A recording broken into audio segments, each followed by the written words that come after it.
Allez, je te laisse la voir. C'est une intubation en séquence rapide, à la manœuvre des apprenants, infirmiers et médecins. Mais le patient ne risque rien, c'est un mannequin. Bon, la saturation remonte. Chaque séance commence par un briefing. Les formateurs présentent aux apprenants le principe de la formation et ses objectifs. On est là pour essayer de s'améliorer et pour se tromper. Trompez-vous ici plutôt que sur des patients.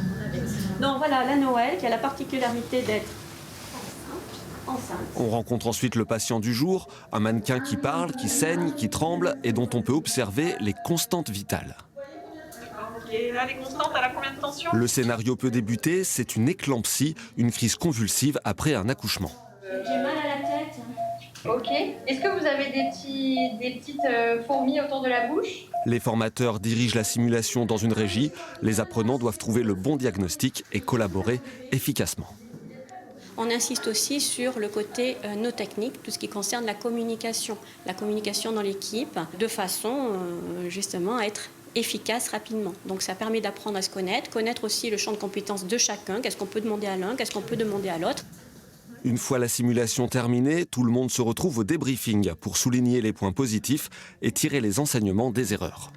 On voit que la patiente était toujours vivante à la fin de la simulation, donc c'est un petit peu rassurant, mais c'est bien parce que ça pousse à se poser des questions et on retient bien parce que forcément quand il se passe des choses graves entre guillemets pendant la simulation, on se dit qu'on ne refera pas l'erreur qu'on a déjà faite. On se rappelle de ce qu'on a mal fait entre guillemets ou ce qu'on aurait pu mieux faire et du coup après sur le terrain on le met réellement en pratique. Donc pour faire ta ponction lombaire, il faut que tu repères tes créativités. Au-delà des mannequins haute fidélité, les étudiants peuvent aussi s'entraîner sur des parties du corps plus simples, avec toujours la même philosophie, jamais la première fois sur un patient. Là, on a un geste qui n'est pas très intime, qui est la ponction lombaire, mais on a des gestes plus compliqués, enfin plus intimes, comme le toucher rectal ou la palpation mammaire, qui sont des gestes qui peuvent être un peu stressants pour nous, parce que c'est des gestes très intimes pour les patients, et donc de pouvoir les réaliser sur des mannequins, comme ça on a plus d'aptitude à les réaliser après sur les personnes.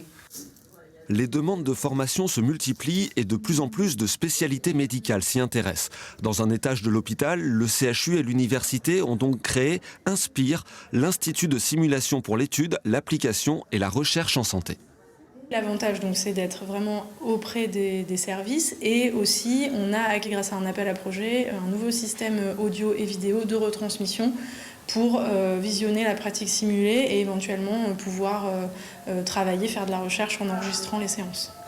Mais l'ocyte aussi, ça passe en perf là. Pour se développer encore et faire face à la demande, le centre de simulation de Limoges a maintenant besoin de former davantage de formateurs. On va préparer de l'augmentin.